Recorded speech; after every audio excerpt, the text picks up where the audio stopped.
제가 이제 머리가 구충이 돼서 47년째 이제 50년 가까이 돼가고 있습니다. 많은 분들 모시고 살았어요. 정말 많은 분들 모시고 여러분들 만나 뵙고 이런 얘기 저런 얘기 이런 말씀 저런 말씀 나누면서 근데 특징이 하나 있더라고요. 개개인마다. 그것은 뭐냐면 사람들이 모두가 다 공통적인 특징인데요. 하나같이 자기는 항상 옳다고 생각하는 저 사람은 좀 이상한 것 같아. 저 사람은 또라이 같아. 사람들이 항상 자기만 정상이고 상대방은 그렇지 않다는 그런 생각이 꽉 차 있는 것 같아요. 자신의 정신 상태는 항상 정상인데 타인의 어떤 그런 정신 상태 같은 것은 언제나 좀 이상하다. 자기만 옳다고 생각하는 자기중심주의적인 그런 생각이 꽉 차 있어요. 이 세상에서 항상 자기만 정상적이라고 그렇게 생각해요. 사람들이 흔히 그래서 제 맛에 그런 얘기 많이 하죠. 이 맛에 사는지도 모른다. 제 잘난 맛에 산다 그러나요? 네. 그러니까 부처님 말씀에도 자기만 잘났다고 생각하는 물론 상대방의 어떤 장점을 인정한다 하더라도 나는 뭐라? 나는 다른 사람과 다르지. 현실과 그리고 자기 자신의 욕망과의 어떤 그런 마찰이 날 때 그럴 때 항상 갈등을 이겨내기가 어렵거든요. 항상 자기가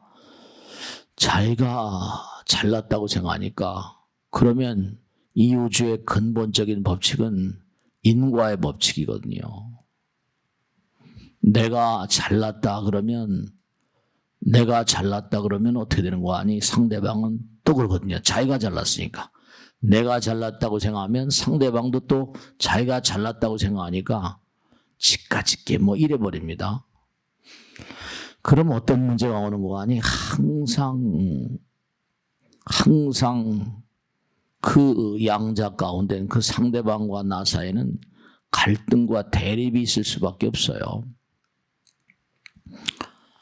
세상이 고통의 바다인 이유 그리고 우리가 흔히 말하듯이 스트레스가 가득 찬 이유는 뭐냐면 항상 상대방을 인정하는 마음 그런 마음이 너무 취약하거든요. 우리가 몸이 아프면 병원에 가시는데 항상 갈등, 스트레스가 만병의 원인이라고 의사 선생님들 그러시거든요. 근데 스트레스가 만병의 원인인 걸 모든 의사 선생님이나 자기 자신도 항상 스트레스에 가득 차 살잖아요. 근데 이게 해결이 잘 안 나는 스트레스예요. 해소가 잘 되지 않죠. 매일같이 일어나니까. 비일비재하게 일어나니까. 이거는 뭔고 아니? 자기 자신의 마음 가운데도 끊임없이 뭐냐면 부처님과 자기 자신 이타적인 마음과 이기적인 마음이 계속 갈등을 일으키거든요. 그러니까 자기 자신도 항상 불안해요. 거기다가 또 뭐냐면 이제 커나서 이제 결혼을 하거나 이제 가정을 이루게 되면 또 다른 문제가 야기되거든요. 부부 간의 어떤 갈등. 한 가정을 이루고 살지 않은 사람이 드물잖아요. 요즘엔 또 무슨 어려우니까 결혼을 안 하겠다, 아이를 안 낳겠다, 이런 MZ세대라고 그러나요? 젊은 세대들이 많이 계시지만 어쨌든 가정을 이루게 돼요. 그러면 또 부부간에 사랑의 마음으로 얼마간은 이제 깨가 쏟아진다나 뭐 이러면서 말이에요. 근데 또 지나게 되면 그것 또한 또 갈등의 여지가 너무나 많죠. 왜 남편은 나를 이해해 주지 못하나, 또 남편은 남편대로 뭔가 아니에요. 왜 아내가 날 이해해 주지 못하지 이렇게. 네, 제가 많은 분들 모시고 상담을 하다 보면 참 안타까워요. 서로 이해가 안 된다는 거예요. 이해가 안 된다는 거. 그러니까 남편은 직장에 나가서 이제 돈을 벌기 바쁜데, 직장 다니는 것도 쉽습니까? 사업하는 건 쉬운가요? 많은 그런 동종의 업종에 종사하는 분들 계시고, 직장에 다니면 또 위에 사람들이 누르고 아래 사람들이 치받고 올라오고, 아내는 아내대로 뭐 이웃 아래층 무슨 뭐 층간소음 뭐 많고, 또 시댁 식구들과의 친정 식구들과의 다종다양한 어떤 갈등, 어려움. 네, 그렇습니다. 그러니까 남자들은 그래도 나가서 직장에 나가서 답답하면 쇠주라도 마시고 뭐 이러지만, 보살님들은 그러기 힘드니까 직장도 그렇고 가정도 그렇고, 직장에서의 아픔을 이제 스트레스를 집에 와서 우리 가정을 보금자리라는 말도 많이 하잖아요. 보금자리. 근데 보금자리가 잘 되지 못하고 그냥 숙박소 정도, 여관 정도 뭐 그런 역할을 하는 가정들도 없지 않아 있을지 몰라요. 그러니까 우리가 누구나 가다 보면 스스로 모든 고통을 자초해요. 스트레스 같은 것도.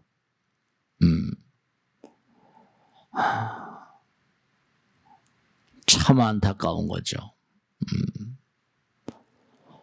사람들과 이렇게 만나 살다 보면 아이들도 마찬가지입니다. 너 이제 엄마 말 알았지? 아빠 말 알았지? 이러면 네네 그러지만 속으로 뭐라? 엄마 아버지 말을 순순하게 받아들인 자녀들이 그렇게 뭐 쉽지가 않거든요. 겉으로만. 요즘엔 제품들을 보면 전부 다 포장은 근사하게 해놓잖아요. 근데 속알맹이가 이렇게 보면 속알맹이가 별 볼 일 없는. 김치 좋아하시죠? 김치. 저도 뭐 김치를, 우리 민족은 다 김치를 잘 드시고 하니까. 근데 김치를 제가 이제 예전에 절에 있을 때 보면 김장을 많이 했거든요. 절에 있다 보면 뭐 큰 절에 있다 보면 김장을 막 수백 통, 1000통 막 이렇게 해인사 같은 데는 엄청나게 많이 해요. 요즘엔 모르겠어요. 많이 이제 사다 먹기도 하고 그러니까. 그 김장을 할 때 보면 배추를 이렇게 소금물에 절이잖아요. 소금물에 절이면 참 묘한 게, 전 그때 잘 몰랐어요. 누구 설명을 듣고 알았어요. 소금을 이렇게 절이게 되면 그 표면만 이렇게 순이 죽고 안에는 뭐라? 그대로는 아삭아삭하잖아요. 왜냐하면 소금이라는 게 뭐냐면 절여지면은 그 절여진 부분은 이렇게 수분을 빼지만 그 안에는 속은 남아있으니까 그게 김치 맛이 아주 상큼하고 그러잖아요. 근데 겉으로면 속은 그대로 있어요. 겉만 번들어 한다거나 속은 그대로면서 그 부모가 아무리 얘기해도 뭐 내내 그러면서 속은 또 뭐라 전혀 또 다른 그런 경우, 남편과 아내가 이렇게 얘기한다 하더라도 겉으로만 그렇게 뭐 정말 진지하게 아무리 얘기해도 속으로 그렇게 하나가 되기가 쉽지가 않거든요. 그러니까 그런 걸 뭐라 하죠? 속은 곰잖아요. 겉만으로는 고통이 겉으로만 예예해가지고는 그게 근본적으로 뭔가 이게 하나가 되기 어렵거든요. 그러니까 이 세상의 고통이, 이 세상 자체가 고통의 바다인 이유는 뭐냐면 전부가 다 자기중심주의. 그걸 불교에서는 아상이라고 말하거든요. 전부 다 자기만 잘났고 자기만 정상이고 항상 그런 생각이 꽉 차 있거든. 그러니까 내가 잘났다 그러니까 상대방이 니까짓 게 뭘 잘났어 이래버리면 거기서 이제 문제가 나오는 거죠. 거기서 문제가 나옵니다. 뿌린 대로 거두니까. 그러니까 언제 어느 곳 어느 직장 가정 뭐 어디나 다 그래요. 나라도 요즘에 그렇잖아요. 나만 옳다고 막 그러고 타협의 여지가 없으니까 국민들만 골병 드는 거나 마찬가지. 정말 그래요. 민주주의가 옳은지 공산주의가 옳은지 그건 잘 모르겠지만 하여간에 말이죠. 그러니까 이게 뭐 전쟁으로 나타나고 뭐 1차 대전, 2차 대전 뭐 전부가 다 히틀러가 뭐 유대인들만 700만을 죽였다고 하니까 뭐 1000만 뭐 이렇게 스탈린은 뭐 1200만을 죽였다든가 모택동이 2800만 명을 죽였대요. 뭐 킬링필드 이런 거 알죠? 폴포트 정권 이런 거. 그 어떻게 수많은 사람들을 그렇게 벌레도 아니고 말이죠. 자기들이 신봉한 어떤 이데올로기라고 그러나요? 그러니까 우리가 이와 같은 그런 스트레스가 가득한 그런 세상을 살아갈 수 있는 어떤 그런 그 방법 같은 거랄까요? 그러니까 병원의 어떤 그런 의사 선생님 가지고만도 안 되는 거죠. 당장 여러분이 이 세상에 태어나시면은 아이들을 다 낳아보셨잖아요. 엄마 배에서 빠져나올 때 제일 큰 게 뭐죠? 제일 크게 나오는 게 뭐예요? 머리가 제일 크게 나오잖아요. 그 엄마가 아이를 낳을 때 머리가 나올 때 정말 고통스러워하죠. 그 왜 머리가 제일 크게 나오는 거 하면 이게 참 의사들, 이 과학자들 얘기에 따르면 여자들이 이 세상에 나올 때 그 아이를 낳는 걸 뭐랄까 난소라고 그러나요? 그게 딱 정해져서 나온대요. 일생 동안 이제 살아가는데 사춘기가 되고 이제 성징이라고 하는 것이 드러나게 되면 이제 그때부터 가임기라고 그러죠. 이제 난자가 이렇게 나오게 되는데 그걸 다 써버리면 폐경기라는 게 오잖아요. 그게 딱 정해 나오는 거예요. 근데 이 학자들 얘기에 따르면 두뇌의 뉴런이 신경세포라고 하는 게 딱 정해져 있대요. 여러분 이걸 꼭 아셔야 된다. 신경세포의 숫자가 딱 정해져서 더도 덜도 뭐 이렇게 재생이 안 된다는 거예요. 요즘에 그런 얘기 많이 하잖아요. 그죠? 이른바 뇌의 건강, 스트레스가 많다 보니까 뇌가 상합니다. 스트레스가 많을수록 뇌가 잘 상하죠. 지금 여러분이 그냥 우리가 이렇게 살지만 정신이상이라고 그러죠? 뇌의 이상 상태, 요즘에 치매 같은 것도 점점 뭐 20대 치매가 있다고 그러잖아요. 치매가 상상 밖으로 많습니다, 여러분. 그리고 정신이상, 이른바 스키조프레니아라고 뭐 셀프 디스트럭션, 이른바 그 정신 이상 상태, 정신병, 조울증 뭐 해가지고 이 정신병 환자가 전체 인구의 8% 정도 돼요. 8%. 정신병 환자가 치매 빼놓고. 그 뇌를 상하지 않게 스트레스를 많이 받으면 뇌가 상합니다. 독이니까 다 독. 그러니까 우리가 가정이라거나 직장이라거나 언제 어느 곳에서건 간에 자기를 잘 컨트롤할 수 있고 자기를 잘 다스리는 방법. 그러니까 금강에서는 응원하주나 항복기심. 어떻게 하면 네가 네 마음을 잘 항복받을 수 있냐? 그걸 얘기하신 거죠. 그러니까 부처님 말씀은 두 가지의 초점이 맞춰져 있거든요. 부처님은 내가 뭐 전지전능 이런 얘기 안 하셨어요. 나는 너희들이 이 땅에 삶을 도모하면서 모든 게 다 고통이라는 걸 안다. 고진멸도가 거기서 나왔죠. 모든 게 다 고통일 수밖에 없는데 그게 전부가 다 네가 만든 거야. 그게 집성지라는 거야. 네가 과거에 만든 대로 오는 거다. 그 전부가 다 자기만 잘났다고 하니까 자기만 잘났다고 자기 중심주의적인 그런 사고방식을 가지고 사니까 충돌이 없을 수가 없어요. 그래서 이제 금강경에는 무아상이라는 말 써요. 무아상. 아상을 좀 녹이라.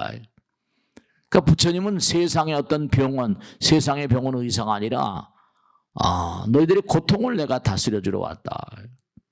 그 84,000 대장경이 전부 다 의방이에요. 우리 인간의 어떤 정신세계, 마음을 고치는 처방들이라고요. 아상을 좀 녹여야 된다. 좀 자기중심주의적인 그런 사고방식을 내려놔라. 나만 최고다. 나만 최고다는 그런 사고방식을 좀 내려놔라. 저기 좀 뭐라고 떠들지? 그러니까 중요한 것은 뭐냐면 부처님께서는 항상 하신 말씀이 나는 너희들의 의사로 이 땅에 왔다. 근데 내가 너희들의 병을 고쳐주러 왔는데 너희들이 참 내 말 안 듣는구나. 부처님도 엄마 아버지가 왜 이렇게 너는 엄마 아버지 말 안 듣냐 아이들한테 하는 건 똑같은 얘기예요. 아야 양이야 지병설약하니 복여불복은 비구냐이라. 내가 좋은 의사의 역할을 하고 있는데 먹고 안 먹고 약을 처방한다. 그런데 먹고 안 먹고는 내 잘못이냐 네 잘못이냐. 그게 무아라는 게 뭐 갑자기 그냥 자기중심주의적인 것을 버려라 이런 게 아니라 너희들이 이 세상을 살아가면서 당장 스트레스가 가득하다 그러는데 너의 마음을 상대방을 위해서 좀 이렇게 써주면 그게 타인을 향하는 마음 그 자체가 행복의 근원이 된다. 당연하잖아요. 그죠? 내가 자기중심주의적인 그런 마음으로 살면 내 마음도 불편하고 상대방 마음도 불편한데 네가 상대방을 뭔가 상대방을 향해서 손을 내미는 그런 마음이 되면 상대방도 즐겁고 너도 즐거운데 왜 그 일을 잘 안 하냐. 이제 이런 논리를 피신 거죠. 사실 그런 거예요. 우린 영원한 진화적인 실체거든요. 공덕이라는 개념은 나보다 남을 배려하는 데서 공덕이 오는 거거든요. 지난 시간에 그런 말씀드렸죠. 우린 땅바닥에만 씨를 뿌리는데 부처님께서는 하늘에다 씨를 뿌리고 상대방의 마음에다 씨를 뿌려라 이랬잖아요. 그러니까 부처님께서 하신 말씀이 아나엘 존자가 그러잖아요. 부처님의 상수제자 가운데 한 사람이에요. 아나엘 존자가 제가 항상 드리는 말씀에 좀 감명 깊은 얘기예요. 너무 열심히 정진하다 보니까 눈이 멀었어요. 눈이 멀으니까 이제 부처님 당시에는 요즘엔 뭐 옷 같은 게 뭐 천이 많잖아요. 섬유가. 근데 그 당시에는 그런 섬유 같은 거 손으로 다 짜니까 아주 귀했나 봐요. 제자들한테 부탁을 합니다. 걸식을 하고 다니고 길을 다니다가 해진 천들 있으면 다 주워와라. 그 나갔다가 이제 쓰레기통 같은 데 이렇게 버려진 천을 구해옵니다. 그럼 다 빨아가지고 그걸 꿰매요. 꿰매가지고 이제 가사라고 그래가지고 한 벌씩 이렇게 걸치게 만듭니다. 우리가 가사불사 같은 거 하잖아요. 스님들 이제 중처음 되면 이제 가사를 하나 이제 내리고 그럽니다. 네, 이런 거 말이죠. 여기 이렇게 보면 전부 다 꿰맨 자리 같은 게 많은 게 다 그래서 그런데 그러면 이제 그 가사를 한 번씩 이제 주는데 아나엘 존자도 가사를 받아서 이제 오래되다 보니까 막 해지고 찢어지는 거예요. 그 이제 눈이 멀었으니까 바늘길 못 꼈잖아요. 그러니까 뭐 경전에 많이 나온 얘기인데 이제 부처님 당시 아나엘 이른바 아라한들은 텔레파시로 통신했었대요. 또 눈이 멀어서 갈 수가 없으니까 그 누군가가 대아란 아나엘의 바늘길 꿰주면 큰 공덕을 지을 것이다 이랬다는 거예요. 그러니까 누군가가 오리라고 기대했는데 제일 먼저 오신 분이 딱 보니까 아이고 놀래 자빠지. 부처님이 제일 먼저 오신 거예요. 텔레파시로 통한 거죠. 바늘을 탁 뺐으면 어떻게 세존이시여 저는 공덕을 짓고자 원하시는 그런 그 수행자가 있다면 제 바늘을 꿰주면 큰 공덕을 지을 것이다. 이렇게 텔레파시 통신하시고 이제 이걸 이제 이른바 말하는 천안통, 천이통에서 다 심통해가지고 뭔가 이렇게 텔레파시로 통신한 거죠. 당신 완성된 존재, 무엇이 더 부족하십니까? 이런 거예요. 부처님께서 하신 말씀이, 너는 내 곁에 이렇게 오랜 세월 살면서 나를 모르는구나. 부처란 존재는 뭐라? 완성된 존재가 아니라는, 완성된 존재가 아니니라. 부처란 존재는 나보다 더 공덕을 닦기에 더 이상 부지런한 자가 없는 자리, 나보다 지혜를 닦기에 더 이상 부지런함이 없는 자리, 이랬다는 거예요. 그 부처님도 지금 계속 우리가 다 부처님께 빌잖아요. 그 부처님은 바쁘신 분이에요. 무량중생에 이렇게 법당에 제가 어제도 이제 뭐 찍으면서 얘기하면서 그런 말씀이었는데, 중요한 건 말씀이죠, 여러분죠. 법당이라고 하는 곳, 일요일 날 이렇게 쉬지도 못하고 이렇게 오늘 법당에 가야 되겠다, 장엄한 그런 마음을 익혀서 이렇게 오셨잖아요. 계속 일하시다가. 그럼 법당이라고 하는 것이 뭐냐면 여러분 마음의 평안과 안녕과 뭔가, 내가 법당에 자꾸만 나가고 그러면 나의 마음 가운데라거나 나의 삶에 무슨 뭐 의미가 있고 번창에 무슨 의미가 있고, 그렇지 않으면 여기 못하러 나오겠어요. 이 귀중한 시간에 차라리 잠이나 자고, 잠도 부족한 반에 말이죠. 법당이라고 하는 곳이 내가 삶을 살아가는데 뭔가 의미로운 점이 없다면 왜 이렇게 나오려고? 그 법당이라는 곳이 뭔가 나의 삶의 어떤 보탬이 되지 않으면 누가에게 나오려고 그랬어? 네, 그렇습니다. 세상에서 하지 못하는 일을 이제 법당에서 하는 거죠. 네. 부처님께서 하신 말씀이 우여선도하여 돈손대 문이문에 비도가 아니라, 부처님 말씀 직설, 나의 어떤 이 땅에 온 사명을 두 가지 계셨거든요. 난 너희들의 길 안내자다. 너희들이 헤매고 있다, 표류하고 있다. 어느 길, 어디로 가야 좋을지 모르는데 너희들이 항상 내 이름을 부르고 끊임없이 나를 생각한다면 내가 그들의 마음 가운데 뭔가 원하는 마음, 발언하는 마음을 내가 다 듣고 있다.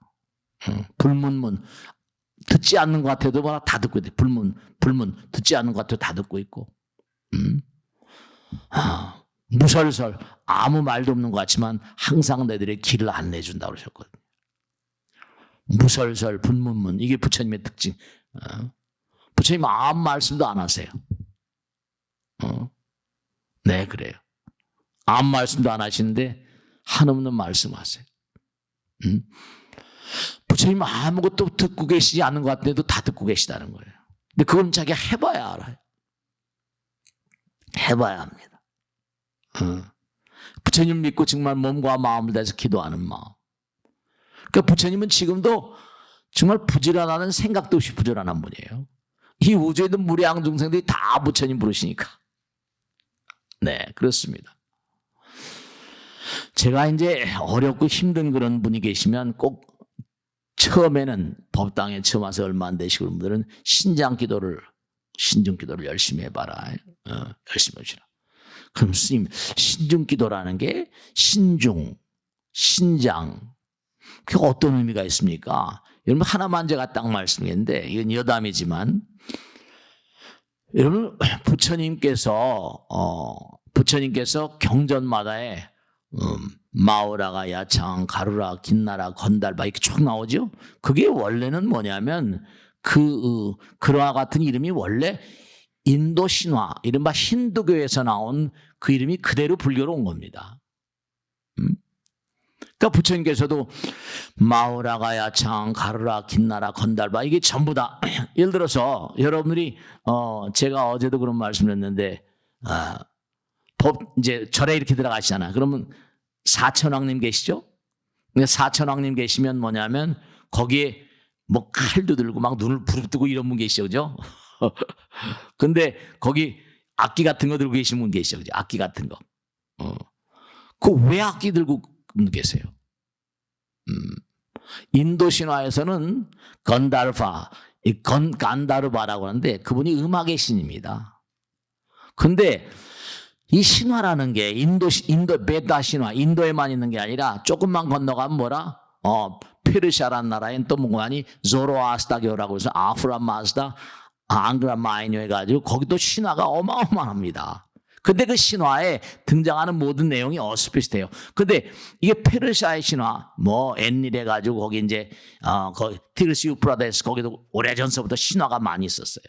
근데 그게 또 어떻게 보면 한 단계 넘어가 버리면 이집트 신화, 오사이러스, 이집트에도 신화가 어마어마한데 신화의 계보가 말도 못합니다. 근데 그게 또 한 단계 넘어가면 헤브라이즘, 헤브루 있잖아요. 기독교, 구약, 거기도 또 신들이 말도 못해요. 천사들. 헤브라이즘이 절로 넘어가면 헬레니즘이 있는데 헬레니즘은 그리스 신화면 제우스가 있고 제우스의 음악의 신화 아폴론이거든요. 그 이제 건너가면 로마의 신화가 되고 전 세계 어느 나라나 신화와 전설이 없는 나라가 없어요. 다 천사, 신화.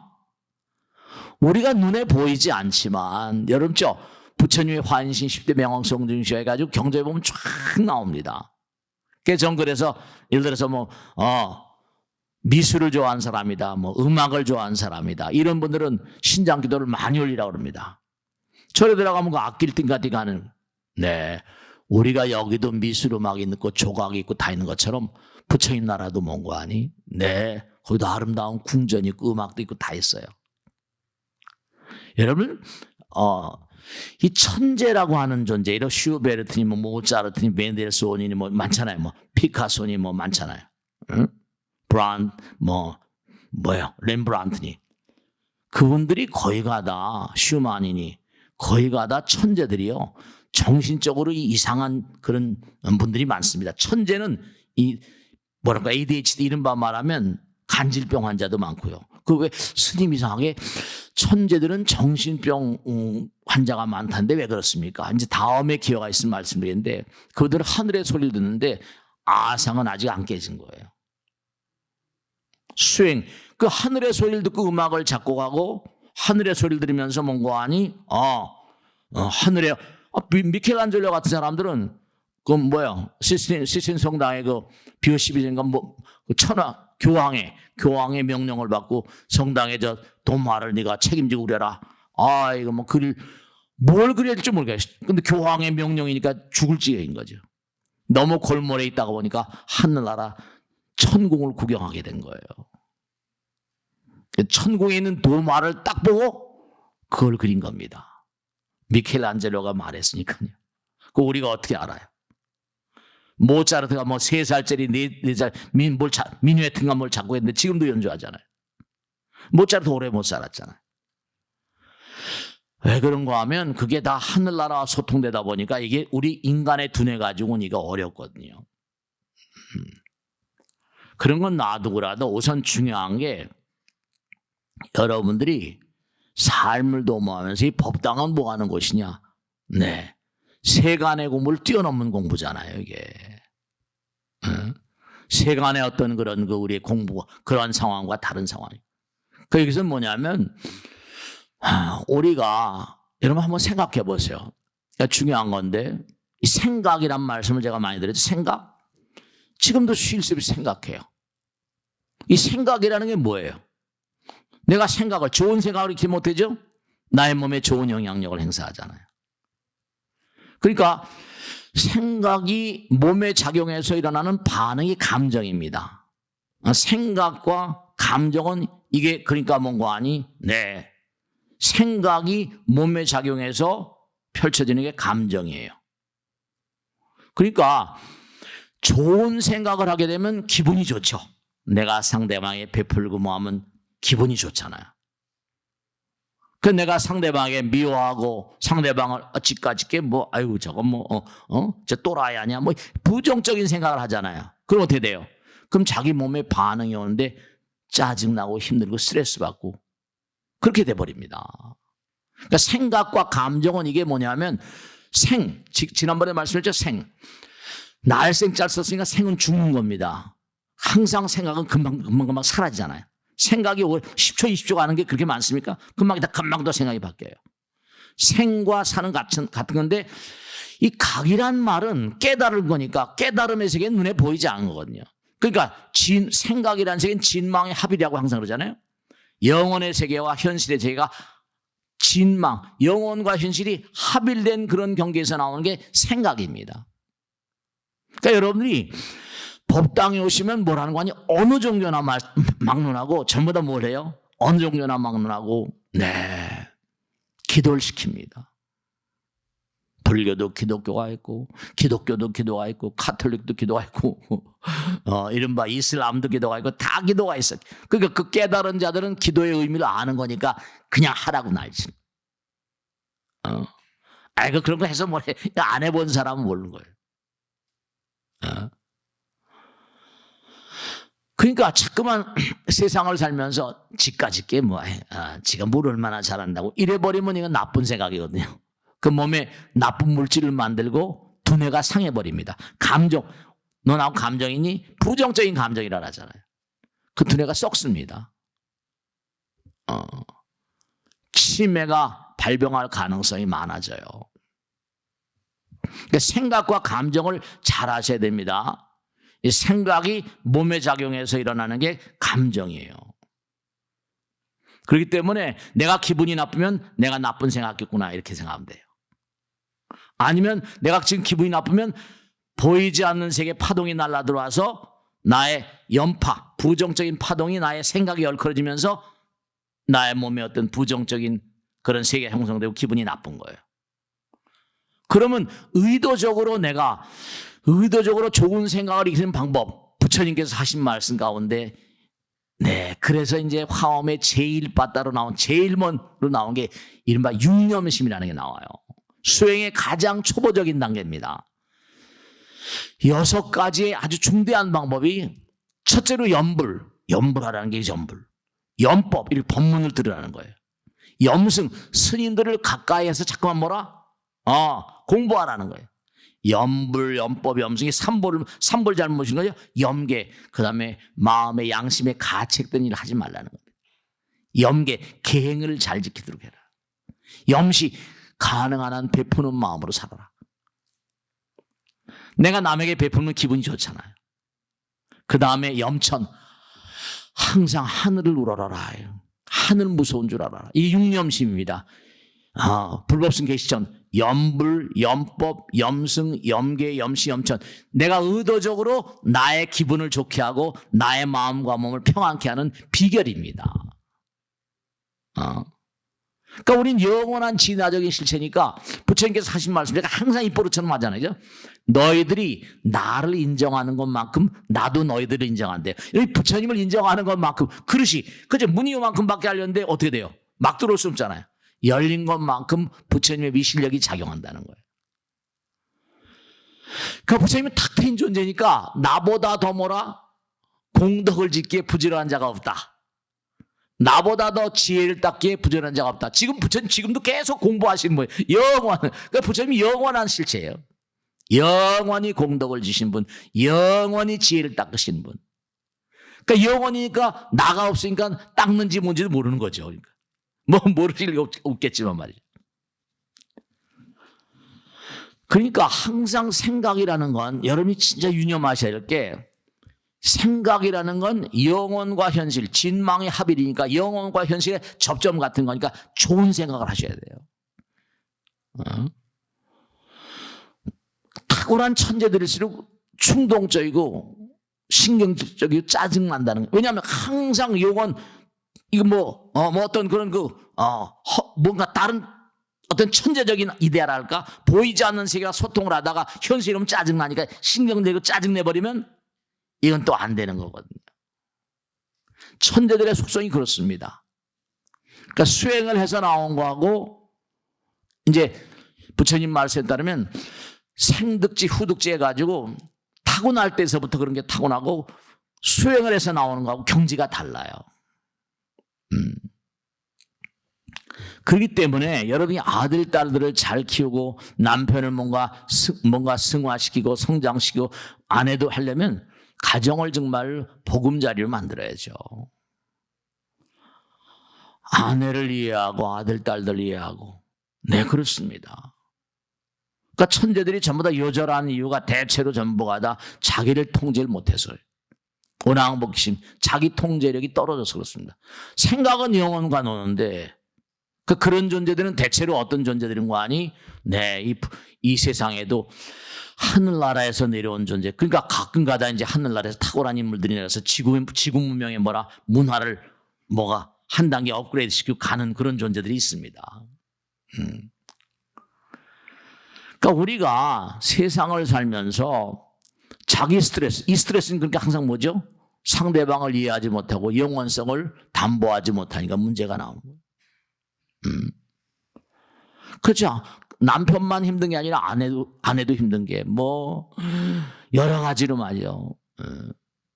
정말로 자녀들의 성적이 잘 안 나오려고 떨어진다거나 시집보낸 딸이 또 보따리 싸고 온다거나 별의별 일이 많잖아. 남편은 남편대로 뭔가 아니 괴로워하고. 그러니 가정이라거나 직장이라는 모든 장소, 우리가 먹고 살게 하는 모든 장소는 스트레스의 연속입니다. 나라 자체도 마찬가지예요. 지금 계속해서 나라 자체가 스트레스를 앓고 있으니까. 전 세계가 보면 어떻게 스트레스를 앓고 있는 거예요. 우크라이나하고 무슨 소련하고 러시아하고 이러는 바람에 전 세계 경제가 막 들먹들먹 되잖아요. 지금요. 보통 문제가 아닌 거죠. 그러니까 가정이 평화로워야 되고, 우선 가정이 평화로우려면 우리가 우리의 마음을 잘 다스릴 수 있어야 돼요. 그러니까 항상 우리 마음 가운데 가장 문제가 되는 것은 뭐냐면 자기중심주의적인 마음. 상대방이 뭘 이렇게 하면 순순히 받아들이는 사람이 참 드뭅니다. 수행이 됐었어야지 되는데 수행이 안 되니까 아내가 뭘 말하면 아내가 뭐라고 하면 틱틱하고 말이죠. 그런 거 안 돼요. 남편이 뭐라고 하면 순순히 받아들일 수 있는, 윗사람이나 아랫사람이나. 그렇지 못하면 자기 스스로 자기 명을 자초합니다. 스트레스는 당장 독이기 때문에 이 독이 가장 먼저 해악을 끼치는 거니 뇌하고 심장, 간 중요한 부분들이죠. 뇌가 썩어요. 그러니까 흔히 내가 머리가 썩어서 이러잖아요. 독이니까. 그러니까 요즘에 젊은 친구들 OECD 내에서 자살자가 우리나라가 그렇게 많다며요. 그래서 이제 여러분들 이렇게 법당에 나오셔서 부처님 말씀 한 말씀 드리면 그런가, 그렇구나. 내가 직장에서도 뭔가 순순하게, 그분이 내가 직장에 나가면서 좀 이렇게 그래도 상급에 있다 그러면 그 윗사람이 직원들 아랫사람들의 말을 잘 들어주고 뭔가 또 윗분들하고 잘 사이가 좋고 이러면 자기도 편안하잖아요. 근데 똑똑한 사람, 자기 나름대로 뭔가 자부심이 강한 사람일수록 그게 어렵거든요. 그런 사람들은 죄 없이 그냥 심근경색인, 이게 전부 다 문제가 오는 거거든요. 뇌경색이니 이런, 간경화니 이게 전부 다, 고혈압이니 당뇨니 전부 다. 그러니까 우리는 영원한 진화적인 실체이기 때문에 정말 노력해야 돼요. 부부가 개인도 노력해야 되고 부부간에 노력해야 되고. 그러니까 제가 하도 많은 분들을 만나니까 방에 이렇게 딱 상담실 이렇게 들어오면 얼굴만 보고 이제 하도 많은 분 척하면 삼천리라니까요. 저번에 또 무슨 고민이 있어서 오셨구나. 그러니까 우리가 이 뇌 같으면 뇌가 아니고 신피질, 구피질 이렇게 있는데 말이죠. 이 참 우리가 잘못 살고 있는 거예요. 뭐가 있는가 하면 사람들은 언제 어느 곳에 가거나 간에 에브리 매슬로는 인정받고자 하는 욕구가 있단다. 인정을 받으려면 집단이 같이 모여잖아요.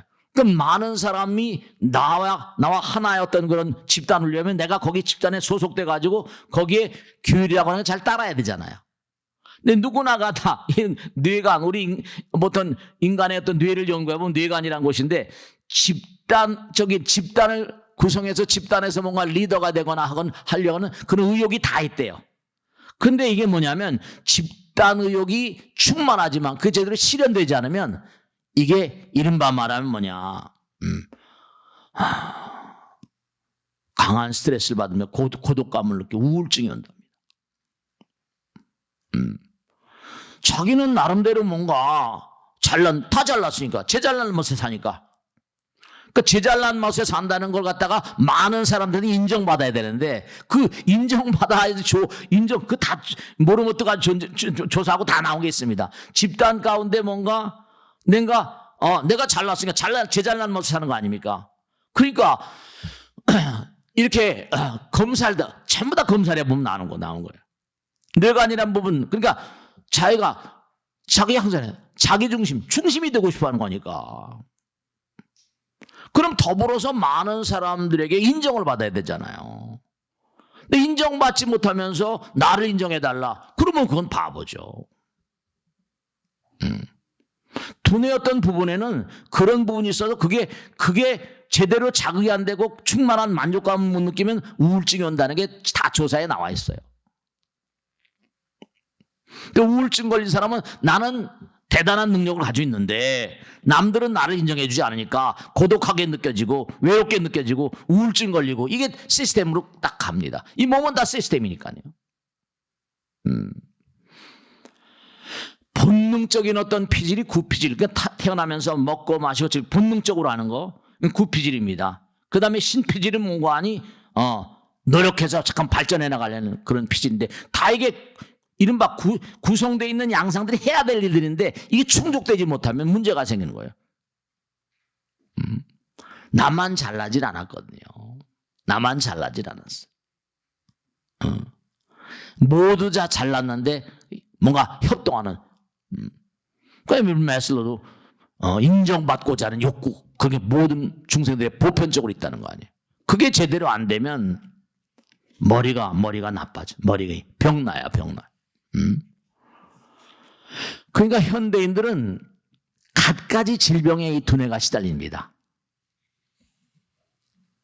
대체로 보면 중생들이 보통 사람이 전부가 다 두뇌 어떤 그게 머리가 띵하고 안개 낀 것 같고 뭐 항상 잠자고 일어나도 뭔가 머리가 막질 못하고 막 이런 사람들이 많이 있는 이유가 그게 다 이유가 있는 거예요.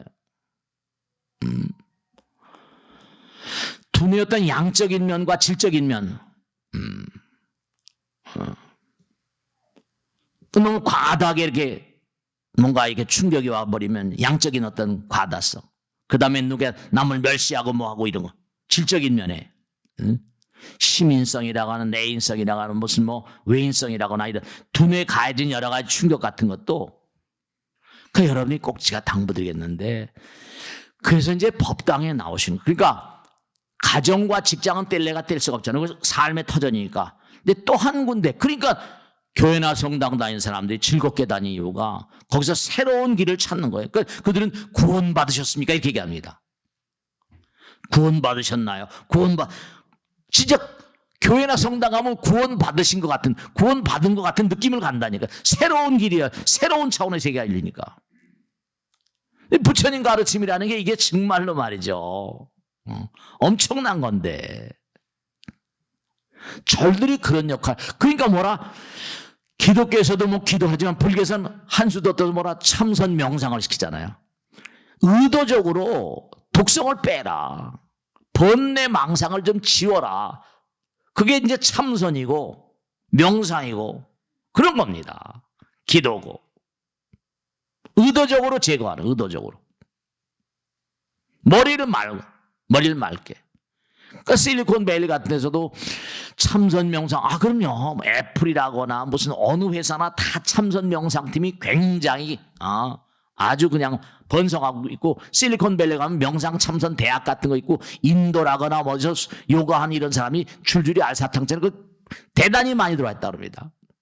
어느 날 기업이 돼, 기업이.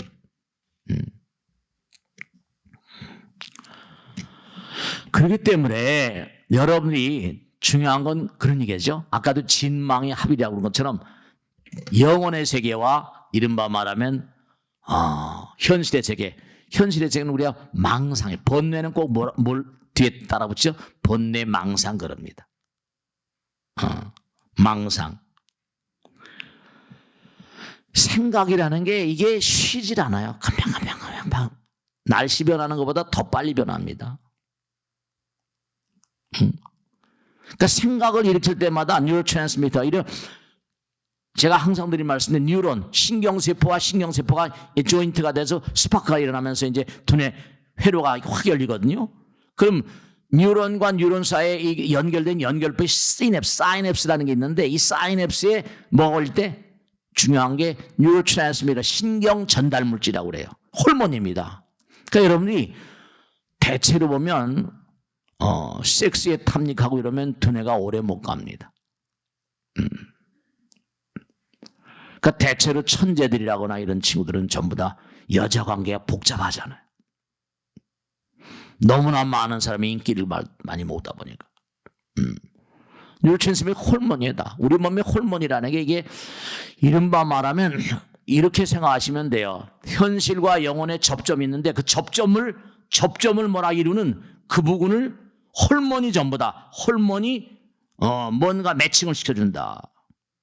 호르몬이, 그러니까 인슐린이나 뭐 당뇨할 때 다 아시죠? 이제 뭐 멜라토닌, 세로토닌 전부 다 도파민, 이게 전부가 다 뭐냐? 호르몬을 조금만 연구해 보시면 이 호르몬이 무서운 거구나. 생각을 뭐라 현실화시키다. 아까 이제 생각을 뭐라 생각을 일으키면 생각이 몸에 작용하면서 나온 게 감정이니까 생각에 대한 몸의 반응이 감정입니다. 근데 감정을 일으킬 때마다 호르몬이 다 이 전부 작용을 하거든. 기분이 좋을 때는 뭐라 도파민이나 세로토닌이 나오고, 기분이 나쁘면 아드레날린이 나오고.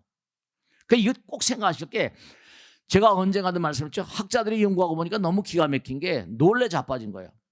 우리가 이렇게 법당에 앉아서 부처님 말씀을 경청하고 있을 땐 뭐가 도파민이 분비가 됩니다. 그러니까 집중 상태, 정신 통일하거나 우린 삼매라고 그러죠, 그죠? 공부할 때 막 집중하잖아요. 그때 두뇌에선 도파민이라는 물질이 분비가 돼요. 근데 막 집중해 있다가 성질을 팍 내버리면 당장 한순간에 암을 일으키는 발암 물질이 생겨나는데 그걸 아드레날린이라고 부릅니다. 근데 아드레날린과 도파민이 너무나 분자 구조가 똑같은 거예요. 꼬리만 약간 다르니까. 벤젠 염기 구조가 약간 다른 거예요. 그 연구를 하고 보니까 도파민이 순간에, 그렇죠, 순간에 부정적인 생각을 일으키면서 에너지가 호르몬에 딱 먹어지면서 발암 물질로 변해버립니다. 그러니까 여러분이 성질을 막 부리면 안 돼요. 탐진지 삼독심이라고 하죠. 이 독심은 곧바로 세포 유전자에 강한 진동을 일으켜서 암을 만들어버립니다. 그러니까 여러분이 정말 기도하는 마음, 갖가지 질병에 시달린 뇌, 망상들이 다 피해 망상이니 무슨 과대 망상이니 이게 전부가 다 부정적인 생각들이거든요. 거기다가 이제 또 하나 더 무서운 게 뭐냐면요, 꿈속에서 악몽을 꾸거든요. 우린 잠잘 때도 편안히 잠을 잘 못 잡니다. 왜냐? 의식이 막질 못하면 낮에 어떤 생활을 할 때, 낮에 자기가 생활하는데 뭐가 문제가 있거나 그러면 꿈속에서도 꿈이 막질 못해요. 그러니까 자고 일어나면 꿈을 기억 못하고 한 10%, 대체로 꿈은 통계에 나와 있는 거, 꿈은 한 10% 정도 기억이 납니다. 그리고 기억을 90%는 기억을 못해요. 왜냐하면 다른 차원의 세계와의 조우가 만남이기 때문에. 그 꿈도 잘 꾸셔야 돼요. 너 꿈 잘 꿨냐 이러잖아요. 웃은 얘기 아닙니다. 꿈 잘 꿔야 돼요. 꿈을 잘 꿔야지 그 다음날 생활하는데 문제가 없습니다. 꿈을 잘못 꾸고 악몽을 꾸면 그 다음날 내내내 머리가 피곤합니다. 이 꿈의 의미가 오늘 다 얘기할 수 있는 꿈의 의미, 꿈을 연구해 보면 이 꿈의 의미, 부처님 경험이 다 나와요. 구사유식이 다 나와요. 그러니까 여러분이 평상시에도, 정리하겠는데요, 평상시에도 항상 생각을 일으킬 때마다 집가집게 이건 각계표입니다. 그러니까 부처님께서 항상 모든 사람을 대할 때마다 부처로 대하라고 그러고 긍정적으로 대하라고, 긍정적인 마음을 가지라 그러잖아요. 이 부정적인 마음이 자기를 죽이는 겁니다. 파멸로 몰고 가, 파탄으로 몰고 가는 거예요. 그러니까 나쁜 짓을 하면 저절로 그 사람 망하게 돼 있어요. 나쁜 생각과 행동과 하게 되면 지금은 당장 모르지만 그게 쌓이고 그 성품대로 가면 망하게 돼 있다. 가만 놔둬야 돼. 가만 놔둬도 누가, 그러니까 옛날 말씀이 제가 항상 하잖아요. 너면 부자가 되려면 마음볼 똑바로 써야 돼요. 네. 마음볼 똑바로 써야 돼요.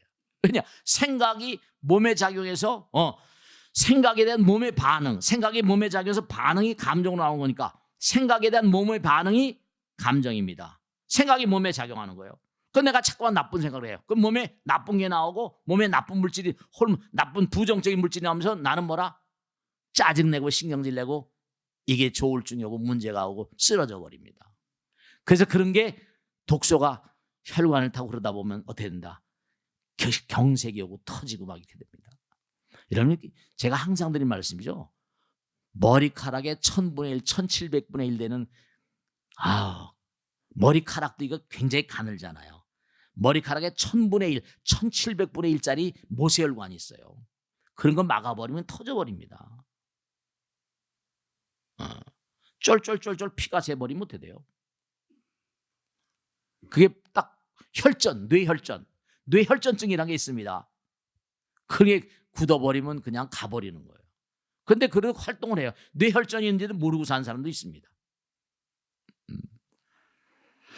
그러니까 매일매일의 삶을 살면서 우선 스트레스를 받지 않고 스트레스에 오염되지 않으려면 상대방을 좋게 대해야 돼요. 가능한 한 이기심을 꺾고 자기중심주의적인 어떤 생각을 버리셔야 되고, 그리고 항상 의도적으로 기도하는 마음, 나무아미타불 관세음보살하든지 그런 마음으로 사셔. 그 하루를 잘 평안하게 사셔야지 꿈자리가 좋습니다. 꿈을 또 이게 잘못 꿔버리면 그 다음날은 또 배려버리거든요. 머리가 뻥하고 말이죠. 그러니까 꼭 당부드리겠는데, 자기가 삶을 잘못 살아 짜증나고 뭐 문제가 있는데 막 아내에게, 남편에게, 아들, 딸들에게 화풀이 하거든요. 질이 나쁜 부모입니다. 별로 질이 좋은 부모가 아니에요. 아이들에게 화풀이하고 짜증내고 그러지 마세요. 별로 질이 안 좋은 부모입니다. 아이도 괴로워, 아이들이 스트레스를 많이 받거든요. 이 다음에 나이가 들어 아이들이 십장가 가면요, 엄마 아버지를 무시하. 제가 하도 많은 사람들 만났는데 아들 딸들한테 이렇게 엄마 아버지한테 물어보면요, 엄마 아버지가 어떻게 살아온 걸 다 알아요.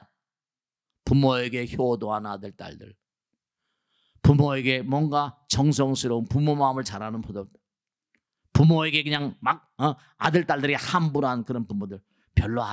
그게 왜 아들 딸들한테 말이죠, 너는 이렇게 내가 널 키우고 했는데, 그런 소리 하지 마세요. 그게 가정교육이라는 게 그 아이의 일생을 좌우하는 건데, 그러니까 제가 꼭 당부잖아요. 법당에 와서나 어디서나 항상 어디 가거나 우리 인간의, 메슬로 얘기했죠. 인간의 두뇌 속에 뇌관이라거나 신필, 구필 가운데 누구에게나 인정받고자 하는 욕구가 있어요. 인정받으려면 많은 사람들에게 뭐라 아무나 인정해 줍니까? 인정받고자 하는 사람들은 남들에게 인정받을 수 있을 만한 그 노력을 하셔야 돼요. 집단 속에 살면서 사회성을 키우고 말이죠.